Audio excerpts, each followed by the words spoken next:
Hey everybody. So I am I want to start a little bit more process where I get a chance to kind of talk to you, show you around my studio just a bit and the process of kind of creating this GI Joe book.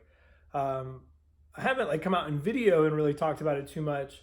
It's been really interesting and fun to be back on the Joe title. Of course, my career really jump started when I had a chance to work on it first with Devil's Due and Michael Sullivan was my editor at Devil's Due, and working with Josh Blaylock to, I was inking Tim Seeley and kind of doing some fill-in covers.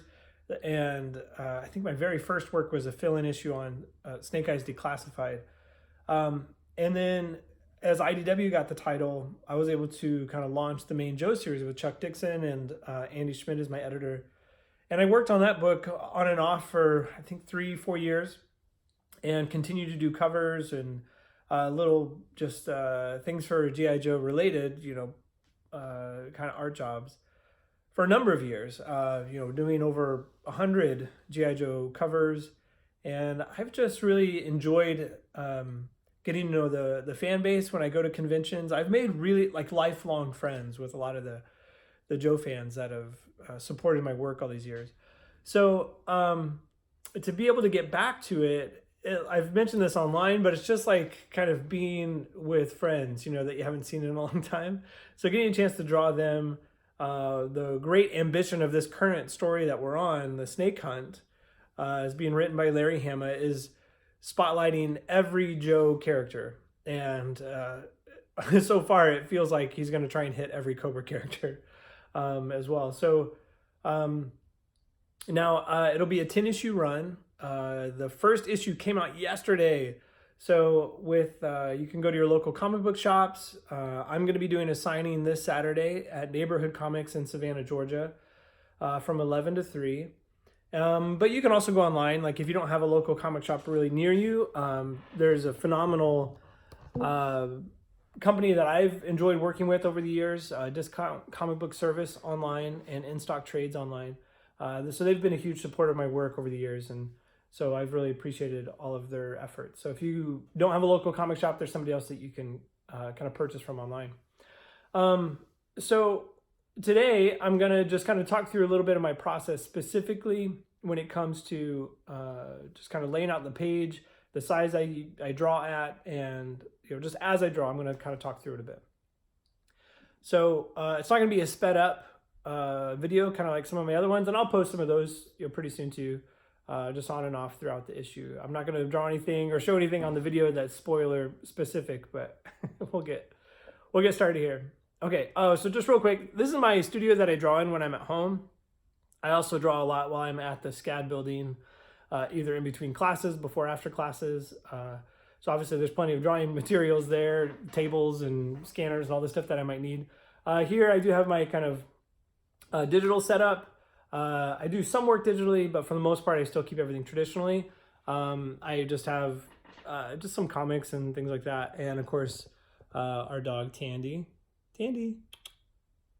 She's asleep. So she just comes in here and just crashes. Or she can't be bothered. I think she is awake, but anyway. All right, so let's get to it. I'm going to start kind of drawing on one of these panels. Okay, on this page, this is kind of what my process has been for this series. I've never worked this way before when it comes to the size. I'm actually working on 9x12 Bristol board. Typically, we would work on 11x17 for comic art. And so I started drawing small mostly because I knew that if I was going to be teaching full time and trying to work at the same time, I had to cut some time off of, just be more efficient with the time I actually have to draw. So my best way to do that would be either drawing looser and it just being kind of like more like tight breakdowns, or I could, I didn't really know how to solve the problem. And I remembered talking to, I think it was Ryan Otley that I first learned was doing this. And he was doing invincible pages, especially the pages that were like talking heads and things like that, or just that weren't like the big kind of epic moments, he would draw small. And then I believe, Shannon Gallant, another very long time comic book G.I. Joe artist. Absolutely love Shannon's work. I think he's the record for being on G.I. Joe the absolute longest, which is pretty awesome too. And at times he would draw small as well. And I think part of that, you have to have a style that allows for getting in and kind of fine tuning those details on a smaller scale, which I tend to draw pretty tight. As you can see me getting into some of this fine rendering, I draw pretty tight. I don't really know why. There are times where when my work gets printed, I feel like it comes off cartoonier, or when I say cartoony, I just mean like less detailed than I expected. And that's still something I still try to work through. It's not like I struggle with it, but I've come to terms with like that's just the way my work is going to look when it's printed. I don't fight against it. There are some things I do to apply stylistically. How I break out of shadows like I'm doing here. That add texture and detail, and they have a purpose. They're not just little tick marks without a reason. Whoops. Okay. I said whoops because I was thinking that was another finger, but it's not. Okay, so me drawing this real time and talking through it, you're going to see a little bit behind the scenes. Okay, what I'm using right now is this small electric eraser. So also what I found drawing small, I needed to get in and take out my underdrawing, or like that right there where I made a mistake.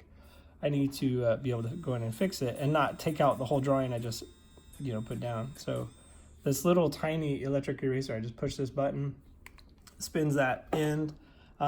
Typically I had been using erasers like these Pentel click erasers, but I found that even these weren't tight enough. So I do have some of these kind of smaller versions of the same thing.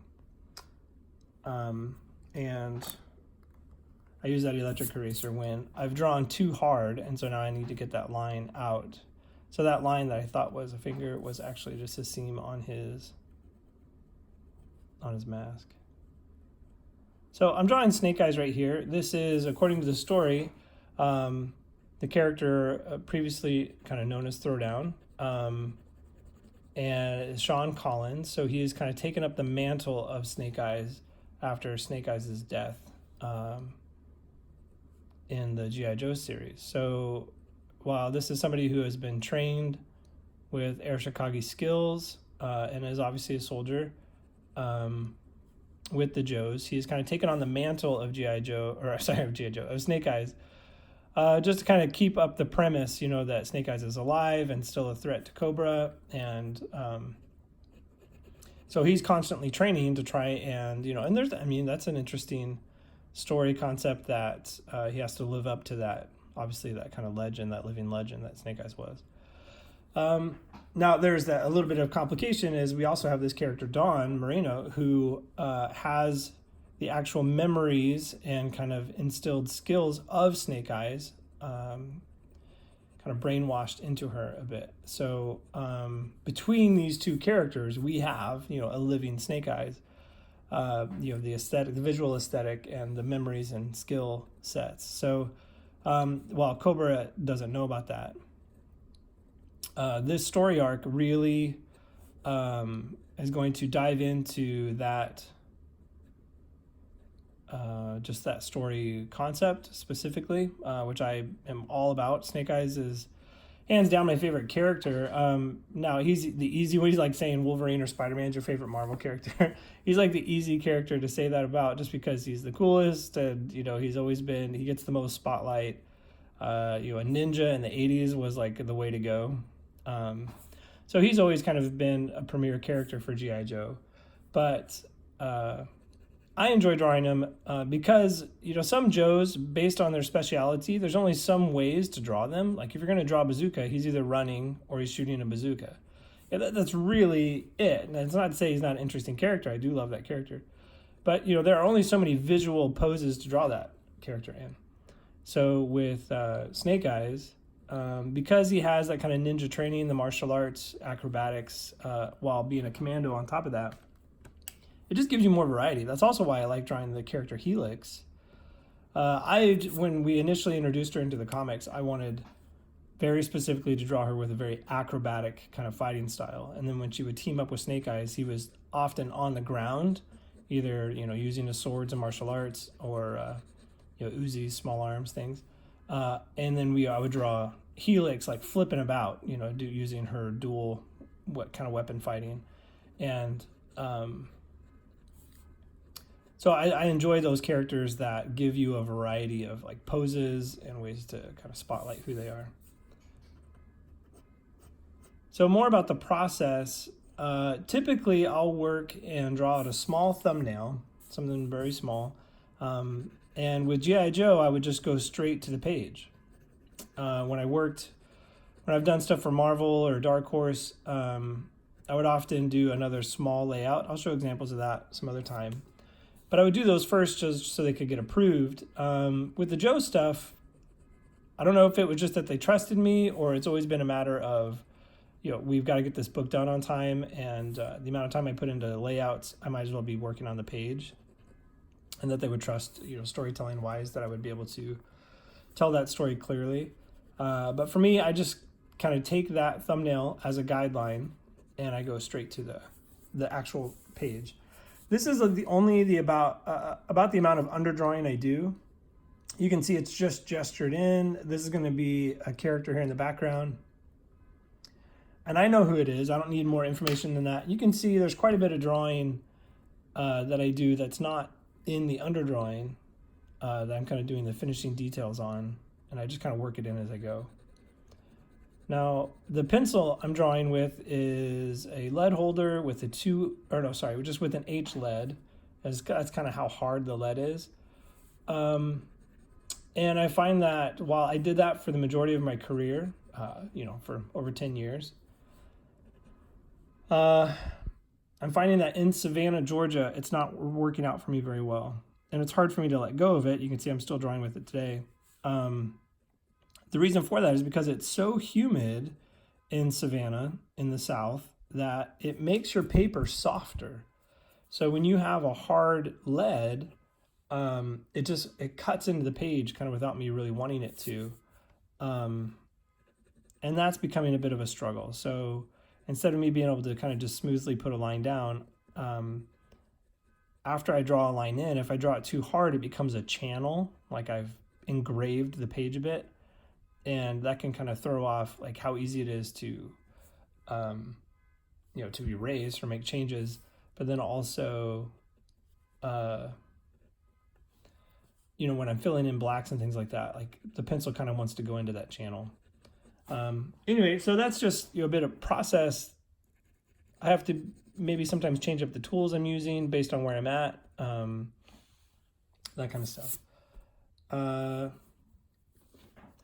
So this right here is Snake Eyes' new sword that I'm drawing in. Normally I would get I wouldn't freehand that straight line.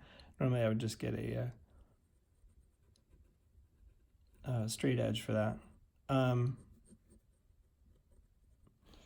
So this sword is called Akuma Kage, which is a real life blade that has been designed by Wei-san Johnny Tai, who is a longtime friend. He's a G.I. Joe fan and created that kind of very unique looking Kumatakri knife blade that I've been drawing with Snake Eyes for years.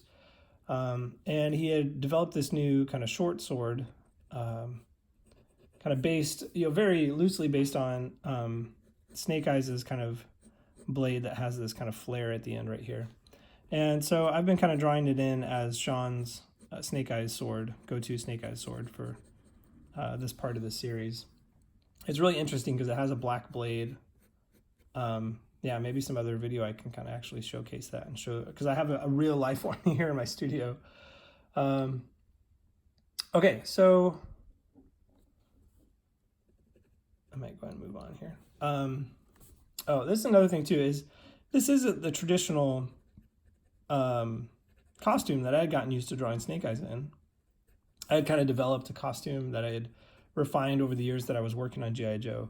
So this is more reminiscent of his commando costume with the goggles and the kind of mask over the face. And it's taken me a little bit longer than I'd like to admit to get used to kind of drawing this version of him. Not that it's that difficult per se, but just that I've, anytime you come onto a book, a new book, or kind of redoing characters, there is just a little bit of grace period. So I hope everybody can kind of forgive me of a few little inconsistencies where I've forgotten to put, the Arashikage tattoo on his shoulder or something along those lines, where it just takes a little bit of time to get used to it. All right, I'm going to go ahead and wrap up this video. I don't need it to go on super long, but I'm going to try and do these as frequently as I can and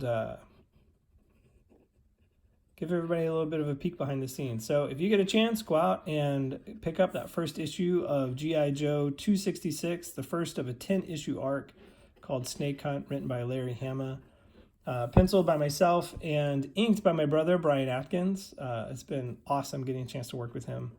And I'll talk more about how that has affected the process. So anyway, thanks for all your support, and we'll show up again here soon.